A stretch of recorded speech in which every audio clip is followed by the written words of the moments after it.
Unfortunately, when we fired this thing up to make sure that that the fuel tank in the back and the fuel pump that we put in was going to work, I want to make sure all that was going to work. And remember what we had done, we had raised this and elevated this tank up in there, and we put a new fuel pump in there and refurbished the whole thing.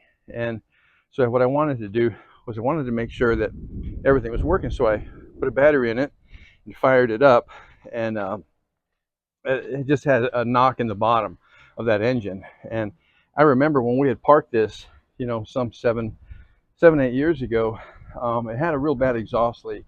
And I think what happened was that exhaust leak kind of muffled out the fact that there's a knock in the bottom of this engine.